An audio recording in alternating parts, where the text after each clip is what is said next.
ஓம் சாந்தி. அவ்யக்த முரளி 6/6/1973. அவ்யக்த பாப்தாதா, மதுபன். சமானத்தா அதாவது சமநிலை மற்றும் சமீபத்தா அதாவது அருகாமை. வாழ்க்கை என்ற படகை கரை சேர்க்கக்கூடிய பலன் சொரூபமான லைட் மைட் ரூபத்தில் இருக்கும் மனதை கவர்ந்த பாபா கூறுகின்றார். இன்று பாப்தாதா யாரை பார்த்து கொண்டிருக்கின்றார்? எப்படி பாபானுடைய பல கடமை செயல்களின் காரணமாக விதவிதமான மகிமைகள் பாடப்பட்டு வருது. அதே மாதிரி குழந்தைகளுக்கும் அநேக மகிமை பாடப்பட்டு வருது. இன்று எந்த ரூபத்தில் பார்த்து கொண்டிருக்கிறார் என்பது தெரியுமா? அவரது எண்ணத்தை கண்டறிய முடியுதா? இன்று பாப்தாதா தன்னுடைய மணிகளான குழந்தைகளை பார்த்துட்டு இருக்கிறாங்க. சிலர் நெற்றியின் மணியாகவும், சிலர் கழுத்தின் மணியாகவும், சிலர் இருதயத்தின் மணியாகவும் இருக்கிறாங்க. 3 விதமான மணிகளை பார்த்து பாபா மகிழ்ச்சி அடைகிறார். நீங்களும் தன்னைத்தான் மணி என்று புரிந்து கொண்டிருக்கிறீர்களா? இது மணிகளுடைய கூட்டம். இந்த மணிகளில் சிரேஷ்டமான மணி எது? நான் முதல் நம்பர் மணியா, 2வது நம்பரா, 3வது நம்பரா என்பதை ஒவ்வொருவரும் தெரிஞ்சு வச்சிருக்கீங்களா? முதல் நம்பரினுடைய விசேஷ தன்மை என்ன என்பது தெரியுமா? முதல் நம்பர் நெற்றியின் மணி. அந்த நெற்றி மணியில 2 விசேஷங்கள் இருக்கு. தன்னுடைய சொரூபத்தை தெளிவாக தெரிந்து கொள்ள முடியுதா? தெரிந்து கொள்வதோடு மட்டுமில்லாமல் அந்த விசேஷங்களை எந்த அளவு எனக்குள்ள தாரணை செஞ்சிருக்கிறேன் அப்படிங்கிறதையும் பார்க்கணும். யார் எந்த ரூபத்தில் இருக்காங்களோ அதனை வர்ணனை செய்வதும் அவங்களுக்கு எளிதாயிடும். நான் யார், எப்படிப்பட்டவன் என்பதை வர்ணனை செய்யணும். 2 விசேஷங்களை மட்டும் பாபா கேட்டுக்கொண்டிருக்கிறாங்க. நெற்றியினுடைய மணியாக இருக்கும் ஆத்மாக்களின் 2 விசேஷங்கள், சமானத்தா மற்றும் சமீபத்தா. பாப்தாதாவுக்கு சமமாக இருப்பாங்க. இதில் நீங்கள் கூறியது அனைத்தும் அடங்கிடும். பாப்தாதா ஒளி சக்தி ரூபத்தில் இருக்கிறாங்க இல்லையா? பாப் சமான் அப்படின்னா லைட் மற்றும் மைட் ரூபத்தில் இருப்பாங்க. பாபா சர்வ சக்திவான் அப்படின்னா பாப் சமான் சர்வ சக்திவான் ஆகிடுவாங்க. பாபா சதா பலன் சொரூபம் என்றால் பலனை பிராப்தியாக அடைந்தே விட்டீங்க. அப்படி நெற்றினுடைய மணி கூட பலன் சொரூபமாக இருப்பாங்க. பாபானுடைய மகிமை என்னவோ அவை அனைத்துக்கும் தகுதியானவராக, அதாவது அனைத்து தகுதிகளும் நிறைந்தவராக இருப்பாங்க. 2வது அருகாமையில் இருப்பது. பாப்தாதாவுக்கு அருகாமையில் பாப்தாதாவின் கூடவே அனைத்து உலக ஆத்மாக்களின் சுபாவ சமஸ்காரங்களிலும் நெருக்கத்தில் இருப்பாங்க.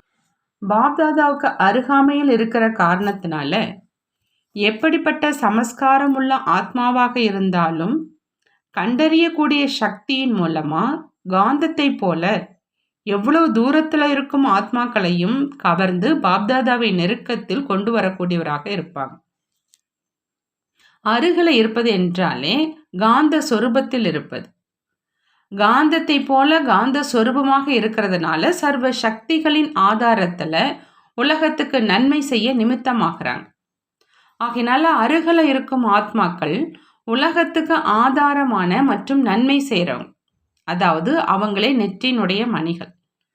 அப்படிப்பட்ட நெற்றியின் மணியாக விளங்கும் ஆத்மாக்கள் தன்னை இந்த உலகுக்கு ஆதார மூர்த்தி, நன்மை செய்பவர் என்று புரிந்து கொண்டு ஒவ்வொரு அடியும் எடுத்து வைப்பாங்க.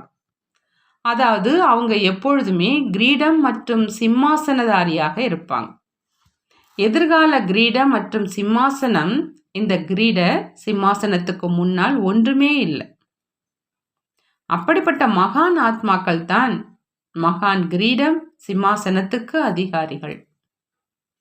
சதா கிரீடம் சிம்மாசனத்தில் இருந்து நடப்பவராக இருப்பாங்க. சில சமயம் கிரீடத்தை கழற்றி விடுவது, சில சமயம் சிம்மாசனத்திலிருந்து இறங்கி விடுவது, அப்படி இருக்க மாட்டாங்க. கிரீடம் சிம்மாசனம் என்ன என்பது தெரியுமா? விஸ்வ மகாராஜா ஆவதை விட இந்த கிரீடம் சிம்மாசனம் மிக சிரேஷ்டமானது. சங்கமயுகத்துல கிரீடம் அணியல அப்படின்னா எதிர்கால கிரீடம் சிம்மாசனத்தை அடைய முடியாது. மகாராஜாக்களின் சபை கூடியிருக்குது அப்படின்னு புரிஞ்சிருக்கீங்களா? எதிர்கால சிம்மாசனத்துல ஒருவர் தான் அமர முடியும். அங்கு ஒருவரை தவிர இருவர் அமர முடியாது. ஜோடி என்பது ஒன்றுதான். ஆனால் சங்கமயுக சிம்மாசனம் எவ்வளவு பெருசு! எத்தனை பேர் வேண்டுமானாலும் அமர முடியும். இடம் இருக்குது. ஆனால் ஸ்திதி அவசியம் வேணும். ஸ்திதி இல்லாமல் சிம்மாசனத்தில் இடம் கிடைக்காது. அனைவரும் தன்னுடைய இடத்தை அடைஞ்சிட்டீங்களா? அல்லது முன்பதிவு செய்து கொண்டிருக்கிறீர்களா? கிரீடதாரியாக இல்லை அப்படின்னா சிம்மாசனதாரியாக ஆக முடியாது. இந்த சிம்மாசனத்திற்கான கட்டுப்பாடு மிக கடுமையானது. எந்த அளவு பெரிய சிம்மாசனமோ கட்டுப்பாடு மிக கடினமானதாகத்தான் இருக்கும். நான் உலக நன்மை செய்யும் ஆத்மா அப்படிங்கிற அந்த பொறுப்பு கிரீடத்தை தாரணை செஞ்சிருக்கீங்களா? ஒவ்வொரு காரியத்திலும் விஸ்வ கல்யாணக்காரியாகி காரியம் செய்கிறீங்களா? அல்லது சுய நன்மையிலேயே மூழ்கி இருக்கீங்களா? நாங்கள் எங்கள் இல்லற காரியத்திலேயே மூழ்கி இருக்கிறோம் என்று எப்படி இல்லறத்தில் இருக்கிறவங்க சொல்றாங்க. அப்படி நீங்களும் தன்னுடைய முயற்சி என்ற இல்லறத்தை மூழ்கி இருக்கீங்களா? தான் அனுபவிக்கும் அளவிற்காவது சேமிச்சிருக்கீங்களா? அல்லது இன்னும் தனக்காக பாபாவிடம் ஆசீர்வாதம் மற்றும் ஆசை வைக்கிறீர்களா? உதவி செய், கொடு என்று கேட்பதிலேயே மூழ்கி இருக்கிறீர்களா? யார் தனக்காக கேட்பதிலும் செய்வதிலும் இதுவரை மூழ்கி இருக்காங்களோ அவங்க உலகிற்காக கொடுக்கக்கூடிய வள்ளல். எப்பொழுது ஆவாங்க? கடைசியில் ஆவாங்களா? அந்த நேரம் உங்களால் உயரத்தை தாண்ட முடியுமா? ஹை ஜம்ப் செய்ய முடியுமா? முடியாது. நீண்ட கால சமஸ்காரம் உள்ளவங்க தான் நீண்ட கால ராஜ்ய பாக்கியத்தை அடைய முடியும். ஆகையினால இப்பொழுது இல்லையில் எப்பொழுதும் இல்லை அப்படிங்கிற அந்த ஸ்லோகனை சதா நினைவில் வைக்கணும். கடைசி நேரம் வரும்பொழுது பார்த்துக்கலாம் என்று இருக்கக்கூடாது. அப்பொழுதா எப்பொழுது என்பது கிடையாது. இப்பொழுது என்பதை நினைவில் வைக்கணும். அப்படி கிரீடம் சிம்மாசனதாரியாக்களாக ஆகுங்க. எந்த சிம்மாசனம்? சிம்மாசனதாரி அப்படின்னா தன்னுடைய சிம்மாசனத்தை தெரிஞ்சிருக்க வேணும். பாபாவுடைய மனம் அப்படிங்கிற சிம்மாசனம். இந்த சிம்மாசனதாரியினுடைய நினைவு சின்னம் அடையாளத்தை பார்த்திருக்கீங்களா? உள்ளம்தான் சிம்மாசனம் என்றால் எங்க அமர்ந்திருக்கீங்களோ அதுதான் நினைவு சின்னம். தில்வாலா இருக்குது இல்லையா? தில்வாலா தான் மனதை கவர்வது மற்றும் கொடுப்பதின் அடையாள சின்னமா. மன சிம்மாசனதாரியாக யார் ஆக முடியும்?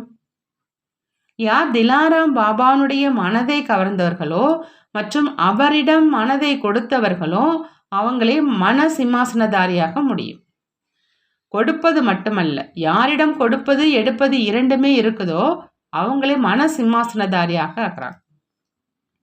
பாபாவுடைய மனதை எப்படி கவருவீங்க?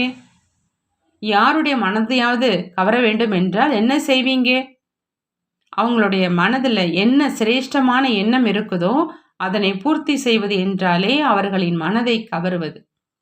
பாபாவினுடைய மனதை கவர்வது என்றால் விஸ்வ கல்யாணக்காரி ஆவது. மேலும் உலகிற்காக அனைத்து சக்திகளையும் வள்ளலாகி பயன்படுத்துவது. பிறகு எடுப்பதற்கு வருதா அல்லது கொடுப்பதிலேயே மகிழ்ச்சி அடைந்து விடுகிறீர்களா? கொடுப்பது சகஜமாக உள்ளதா? எடுப்பது சகஜமாக இருக்குதா? எது மலிவான வியாபாரம்? உண்மையில யாருக்கு கொடுக்க வருதோ அவர்களுக்கு எடுப்பதும் எளிதாகிடும். மனதை பாபாவிடம் கொடுத்து விட்டீர்கள் இல்லையா? யாரிடம் கொடுத்தீர்களோ அது அவருடையதாக விட்டது. அவருடையதாக ஆக்கி விட்டீர்களா அல்லது தன்னிடமே வச்சிருக்கீங்களா? கொடுத்தால் கொடுத்தது தானே. பிறகு எதற்கு மீண்டும் வாங்குறீங்க? மனதில் சிறிது சேர்த்து வச்சிருக்கீங்களா?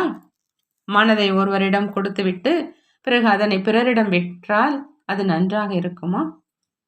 இரவலாக கிடைத்த பொருளை விற்றல் நன்றாக இருக்குமா? மனதை பாபாவுக்கு கொடுத்துட்டீங்க அப்படின்னா அது பாபானுடையதாக ஆயிடுச்சு. ஆகையினால அவருடைய மனதின் எண்ணம் என்னவோ அதுவே உங்களுடைய மனதின் எண்ணமாக இருக்குதா அல்லது வித்தியாசம் இருக்குதா? மனதை எடுப்பது என்றால் என்ன? அவருடைய மனதில் என்ன எண்ணம் இருக்குதோ அதுவே தன்னுடைய எண்ணமாக இருக்கணும். எப்பொழுது மனமே அவருடையதாக ஆயிடுச்சோ பிறகு எண்ணம் வேறு ஒன்றாக இருக்குமா? வெவ்வேறாக இருக்குமா? கொடுக்கக்கூடியவருக்கு எடுக்க வரவில்லையா? கடினமாக இருக்குதா? கடினமாக இருக்குது அப்படின்னா மனதை கொடுப்பதற்கு மனமில்லை என்று அர்த்தம். தன்னிடம் சிறிது வச்சிருக்கீங்களா? சிறிது கூட மறைத்து வைக்க வேண்டாம். யாருக்கு கொடுப்பது எடுப்பது இரண்டும் வருதோ அவங்களே புத்திசாலி. இதற்கு ஒரு கதை கூட இருக்குது, புகழ்வாய்ந்த கதை. தன்னுடைய கதையை மறந்துட்டீங்களா? யார் தன்னுடைய மனதில் சிறிது ஒளித்து வச்சிருக்கிறாங்களோ அவங்களுடைய கதை. எதனை மதிப்பானது என்று நினைத்து ஒளித்து வச்சிருக்கிறாங்களோ அது சோழிக்கு சமமாக மதிப்பற்றது. இங்கு சத்யபாபா சத்யநாராயணன் ஆவதற்கான கதையை கூறுகின்றார். அவரிடம் கூறாது ஏதாவது மனதில் ஒளிச்சு வச்சால் இந்த வாழ்க்கை என்ற படகின் நிலை என்ன ஆகும்? ஒன்றுமில்லாமல் ஆகிடும், செல்லா காசாக ஆயிடும். அப்படின்னா எந்த பிராப்தியுமே கிடைக்காது. கைகள் வெறும் கையாகிடும். ஒரு பைசாவை திருடினாலும் திருடன் என்று தானே சொல்வாங்க. ஒருவன் 1000 ரூபாய் திருடுகிறான், மற்றொருவன் 1 ரூபாய் திருடுகிறான், இருவரும் திருடன் என்று தானே சொல்வாங்க. லேசான திருடன் அடிக்கடி திருடுகிறான், பெரிய திருடன் எப்பொழுதாவது திருடுகிறான். எனவே மனதை கொடுத்தீர்கள் என்றால் கொடுத்ததுதான். அப்படி மனதை கொடுத்தவர்கள் சதா நெற்றியின் மணிக்கு சமமாக லைட் ஹவுஸ் மைட் ஹவுஸ் ஆக இருப்பாங்க. இங்கு லைட் ஹவுஸ் மட்டும் ஆனால் போதாது, மைட் ஹவுஸ் கூட ஆகணும். அப்படிப்பட்டவர்களை தான் நெற்றியின் மணி அப்படின்னு சொல்லப்படுது. இப்பொழுது சொல்லுங்க, நீங்கள் நெற்றியின் மணிகள் தானே? நெற்றி என்பது நினைவிற்கான இடம். எனவே நெற்றியின் மணி என்றால் நினைவு சொரூபமானவங்க. நெற்றியின் மணி என்பது மிக சிறப்பான அலங்காரம். நெற்றியின் மணி பிரகாசித்தால் எவ்வளவு அலங்காரமாக இருக்கும். நெற்றியின் மணி மிக சிறந்த அலங்காரம். அலங்காரத்தின் பக்கம் அனைவருடைய கவனமும் தானாகவே செல்லும். அப்படிப்பட்ட நெற்றியின் மணியான ஆத்மாக்களின் பக்கம் உலகத்தின் அனைத்து ஆத்மாக்களினுடைய கவனமும், அதாவது அனைவரையும் கவர்ந்திழுக்கக்கூடியவராக இருப்பாங்க. அப்படிப்பட்ட மணியாக ஆகிட்டீங்களா? மணியை இருளில் வைத்தால் என்ன தென்படும்? ஒளியை தரக்கூடிய காரியத்தை செய்யும். இந்த உலகத்துல ஆழ்ந்த இருள் நிறைந்த நேரத்துல மணிகளாகிய நீங்கள் என்ன காரியம் செய்யணும்? வழிகாட்டக்கூடிய, லட்சியத்தை அடைய செய்யக்கூடிய காரியம் செய்யணும். ஒவ்வொருவரையும் லட்சியம் அடைய செய்யற அளவுக்கு ஒளி இருக்கணும். அப்படிப்பட்ட நெற்றி, அதாவது மஸ்தக் மணியாகிவிட்டீர்களா அல்லது நீங்களே சில நேரம் அலைந்து கொண்டிருக்கிறீர்களா? பிறகு லட்சியம் வரை கொண்டு செல்ல முடியுதா? அப்படிப்பட்ட நெற்றியின் மணியானவங்க பலவிதமான வீணான எண்ணங்கள் என்ற பல்வேறு சிறு சிறு சந்துகளில் அலைந்து தெரிய மாட்டாங்க. வீணெண்ணங்கள் இது கூட அநேக விதமான தெருக்கள். அதுல செல்றதுனால லட்சியத்திலிருந்து அலைய வேண்டியதாக ஆயிடுது. தெருக்கல்ல அலைந்து கொண்டிருக்கவில்லை தானே? ஒரு பாபாவினுடைய வழிப்படி நடக்கக்கூடிய ஒரே லகனில், அதாவது ஆழ்ந்த அன்பில் மூழ்கி இருக்கக்கூடியவங்க அப்படின்னா ஒரு வழிப்படி நடக்கக்கூடியவங்க. ஏக்கர ஸ்திதியில் இருக்க முடியாதா? ஏக்கரஸ் இல்லை அப்படின்னா ஒரு வழியில ஏதோ மற்றொரு வழி கலந்திருக்கு அப்படின்னு அர்த்தம். ஒரே வழி அப்படின்னா ஒரே ஸ்திதி என்றுதான் அர்த்தம். பழைய சமஸ்காரங்களை கலப்படம் செய்றீங்க அப்படின்னா ஒரே வழி இல்லை அப்படின்னு அர்த்தம். ஆத்மானுடைய வழி என்பது ஆத்மா தனது சமஸ்காரத்தின் மூலமாக உருவாக்கிய வழி. அதனை பாபானுடைய வழிப்படி உருவாக்கப்பட்ட சமஸ்காரம் அப்படின்னு சொல்ல முடியாது. ஒருவேளை தன்னுடைய பழைய சமஸ்காரத்தை கலப்படம் செஞ்சிட்டீங்க அப்படின்னா பலவிதமான தெருக்கள்லாம் அலைய வேண்டி வரும். ஏக்கரஸ் நிலை இருக்காது. ஒரே லட்சியத்தில் சதா நிலைத்திருக்க முடியாது. அலைவதை விட்டுடுங்க, இன்னும் அலைந்து கொண்டே இருக்காதீங்க. மாயாவினுடைய விதவிதமான கவர்ச்சியில இருந்தும் அலைவது முடிந்து விட்டது இல்லையா? பிறகு வீணான எண்ணம் என்ற வீதிகள் எங்கிருந்து வெளிப்பட்டது? தன்னுடைய சுபாவம் என்ற வீதிகள்ல அலைவதையும் நிறுத்திடணும். எப்படி நீங்கள் கருத்தரங்கு நடத்துறீங்க, கடைசியில் கருத்து கணிப்பு செய்கிறீங்க, அதனை அனைவருக்கும் தெரியப்படுத்துறீங்க. அதுபோல் அலைவதிலிருந்து விடுபடுங்க அப்படிங்கிற அந்த கருத்து கணிப்பை அனைவருக்கும் அனுப்பணும். இது பிராமணர்களுடைய கருத்தரங்கம். மேலா என்றாலே கருத்தரங்கம். எப்படி கருத்தரங்கம் செஞ்சு அதில் அநேக விதமான கருத்துக்களை வெளிப்படுத்துறீங்க, அதனை அனைவருக்கும் தெரிவிப்பதற்கான முயற்சியும் செய்கிறீங்க.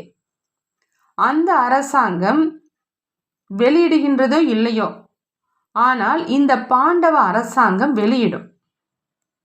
அனைவரும் சேர்ந்து இதில் செஞ்சு காட்டுங்க. கை உயர்த்துவது சகஜம்தான்.